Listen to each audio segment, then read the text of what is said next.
हिवाळा special Surti उंदियोची recipe आज share करते आहे। ही मी पहिल्यांदाच ट्राय केली, खूप छान बनली म्हणून तुमच्याबरोबर शेअर करते आहे।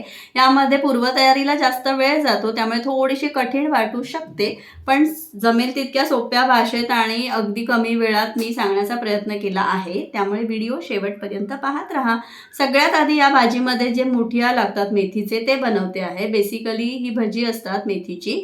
यासाठी मी एक जुडी मेथी घेतली, निवडून घेतली, स्वच्छ धुवून घेतली, बारीक चिरून घेतली। त्यामध्ये 1 ते सव्वा कप इतकं बेसन पीठ घातलं आणि अर्धा कप गव्हाचं पीठ, 2 ते 3 चमचे रवा घातला, त्यामुळे टेक्स्चर छान येतं।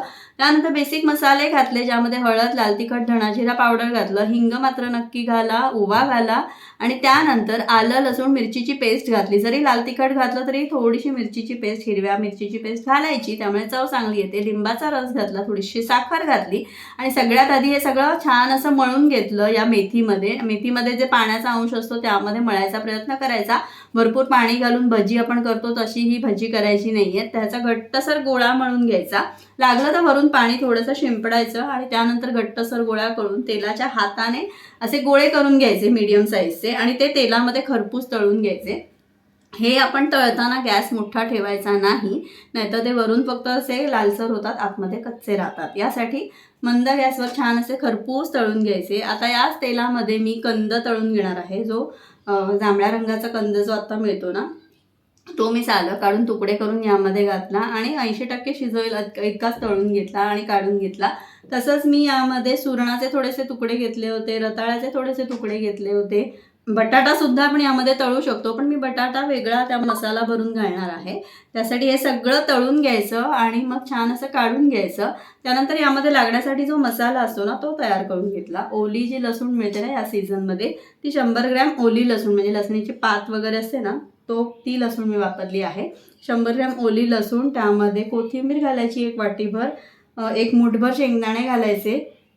त्यानंतर त्यामध्ये थोडंसं मी चवीपुरतं मीठ घातलं, थोडेसे तीळ घातले आणि अगदी जाडसर अशी भरड करून घ्यायची। खूप अशी पातळ पेस्ट नाही करायची त्याची, जाडसर असं वाटण करून घ्यायचं, म्हणजे आपल्याला वांग्यामध्ये बटाट्यामध्ये ते भरता येईल इतपत ते जाडसर असावं। आता यामध्ये मी काही दाण्यांचा जो वापर करणार आहे ना, तो सांगते। इथे मी तुरीचे दाणे घेतले आहेत आणि मटाराचे दाणे घेतले आहेत आणि वालपापडी जी आपली असते ना, सुरती पापडीचे दाणे घेतले आहेत। सुरती पापडी अख्खी सुद्धा वापरतात, पण ती थोडीशी कोवळी असेल तरच यामध्ये वापरली जाते। मी फक्त दाणे घेतले, गरम पाण्यामध्ये, उकळत्या पाण्यामध्ये घालून घेतले आणि 1-2 मिनिटात काढले, चाळणीवर नितळत ठेवले, म्हणजे थोडेसे शिजले जातात आणि भाजीमध्ये आपल्याला ते शिजायला मदत होते, जास्त वेळ लागत नाही। यासाठी हे मी गरम पाण्यामधून काढून घेतले। तसंच वांगी घेतली मी, काटेरी वांगी 4 घेतली आणि लहान 2 बटाटे घेतले मीडियम साईजचे। त्याला असे आपण भरली वांगी करताना जसे काप देतो तसे काप करून हा मसाला इथे दाखवल्याप्रमाणे भरून घेतला। आता ही सगळी तयारी झाल्यानंतर भाजी करायला घेते। सगळ्यात आधी मोठ्या कढईमध्ये तेल घ्यायचं। या भाजीमध्ये खरं तर तेलाचा वापर खूप जास्त केला जातो, पण मी जमेल तितकं कमी तेल वापरण्याचा, तरी पण हे तेल मला जास्तच वाटतंय, पण भाजी शिजण्यासाठी इतकं तेल आवश्यक आहे तितकं मी घेतलं आहे। सगळ्यात आधी त्यामध्ये दाणे सगळे परतून घ्यायचे, दाणे छान असे खरपूस परतायचे आणि त्यानंतर यामध्ये वांगी घालायची, जी भरलेली वांगी आपण घेतली होती ती, त्याचबरोबर बटाटा सुद्धा जर भरलेला असेल तर तो। त्याआधी मी यामध्ये चवीपुरतं मीठ घातलं आहे। आधी मी शिजवताना सुद्धा थोडं मीठ घातलं होतं, पण हे वरून थोडंसं चवीपुरतं मीठ घालायचं, छान तळून घ्यायचे दाणे अगदी व्यवस्थित। त्यानंतर वांगी, बटाटे हे सगळं घालायचं आणि ते सुद्धा तेलावर खरपूस परतून घ्यायचं। जितकी तेलावर परतली जाईल ना भाजी, तितकी त्याची चव खूप छान लागते।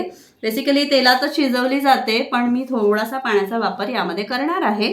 इथे बघू शकता, आता वांगी अशी छान लावून घ्यायची आपल्या कढईमध्ये आणि त्यानंतर व्यवस्थित अशी परतून घ्यायची। ती खूप छान अशी परतून घेतली की नंतर ती शिजवायला ठेवायची। पूर्ण सुद्धा शिजवायचं नाही आहे हे सगळं, भाज्या थोड्या थोड्या शिजवून घ्यायच्या आणि मग नंतर एकत्र केल्यावर एक थोडा वेळ शिजवायच्या, म्हणजे त्या एकसंध किंवा अशा समान शिजल्या जातात। वरून हा जो मसाला केला होता ना, तो थोडासा एक्स्ट्रा करायचा, कारण आपल्याला भाजीला तोच मसाला वापरायचा आहे। इतर कुठलेही कोरडे मसाले वगैरे यामध्ये वापरले जात नाहीत, या हिरव्या मसाल्यातच ही बनली जाते। यासाठी तो मसाला थोडा एक्स्ट्रा बनवायचा। आता इथे बघू शकता, वांगी आणि बटाटे, हे दाणे, हे सगळं मी तेलावर खूप छान परतते आहे। खूप शांतपणे आणि बराच वेळ घेऊन ही भाजी करावी लागते, तरच तिची ती चव तशी छान येते। घाईघाईत करण्याची ही रेसिपी नाही आणि यासाठी मी सांगितलं ही थोडीशी कठीण वाटू शकते। आता इथे छान परतून झाल्यानंतर वांग्याचा रंग बदलेपर्यंत ही शिजवून घ्यायची झाकण ठेवून. अगदी खूप जास्त नाही वांगी शिजायला तसा वेळ लागत नाही, त्यामुळे एक 5 ते 10 मिनिटांमध्ये त्याचा रंग बदलतो तेवढी ही शिजवायची. आणि शिजवून घेतल्यानंतर आपल्याला ज्या आपण कंद किंवा सुरण वगैरे या सगळ्या भाज्या ज्या तळून घेतल्या होत्या ना, त्याला हा मसाला लावून घ्यायचा. हा जो हिरवा मसाला, हिरवं वाटण जे आहे ना, ते एका बाजूला लावून ठेवून द्यायचं एक 5 ते 10 हे भाजी शिजेपर्यंत. आणि त्यानंतर भाजी शिजल्यानंतर ते सगळं यामध्ये घालायचं. आता तो हे सगळं घालायच्या आधी हे इथे मी जे सांगितलं होतं तसं मी लावून ठेवलं होतं आणि ते आता यामध्ये मी घालते आहे. हे पुन्हा छान असं एकजीव करून घ्यायचं, मिक्स करायचं, तेलावर परतून घ्यायचं आणि जो एक्स्ट्रा मसाला असतो ना तो सुद्धा वरून घालायचा, म्हणजे भाजी छान अशी मिळून येते, एकजीव होते. आता हे घातल्यानंतर आपल्याला पाणी जर वाटत असेल तर वरून थोडंसं घालायचं. पाणी एकदम यामध्ये घालायचं नाही, नाही तर भाजीची चव बदलू शकते. त्यामुळे पाण्याचा वापर कमीत कमी करायचा. फक्त लक्ष द्यायचं की भाजी करपणार नाही, आपली खाली लागणार नाही कढईला, तेवढी मात्र काळजी घ्यायची. आता इथे कंद वगैरे घातल्यानंतर मी वरून थोडंसं पाणी अगदी बाजूने सोडते आहे, मध्ये वगैरे भरपूर पाण्याचा वापर नाही करणार आहे. आता पुन्हा एकदा हे परतून घेऊन बाजूने पाणी घालून झाकण ठेवून द्यायचं आणि छान अशी ही भाजी शिजवून घ्यायची. आता बऱ्यापैकी सगळ्या भाज्या 80% शिजलेल्या आहेत. त्यासाठी वरून आता हा मी जो सांगितला होता तो मसाला घालते आहे व्हिडिओमध्ये दाखवल्याप्रमाणे. आणि मसाला घातल्यानंतर एकजीव करून झाल्यावर झाकण ठेवायचं. झाकण ठेवून झाल्यानंतर एक 10 मिनिटं तरी वाफ काढून घ्यायची. सगळ्या भाज्या शिजल्या का एकदा चेक करायचं. आणि सगळ्यात शेवटची स्टेप म्हणजे यामध्ये आपण जे मेथीचे मुठिया केले होते ना, ते छान असे अरेंज करून घ्यायचे. सगळे एकदम ओतायचे नाहीत, आपल्याला आवश्यक असतील तेवढे त्यामध्ये छान असे लावून घ्यायचे कढईमध्ये. आणि मग झाकण ठेवून थोडासा पाण्याचा हबका मारायचा वाटला तर, आणि मग झाकण ठेवून भरपूर असं मंद गॅसवर हे शिजवून घ्यायची भाजी. थोडीशी अगदी 10 ते 15 मिनटं ठेवून द्यायची. मुठिया घातल्यानंतर म्हणजे ते छान असे थोडेसे मॉइस्ट आणि थोडेसे कुरकुरीत असं क्रंची, त्याचं टेक्स्चर खूप छान लागतं. आणि सगळ्यात शेवटी कोथिंबीर आणि ओलं खोबरं पेरून ही भाजी खाण्यासाठी तयार आहे.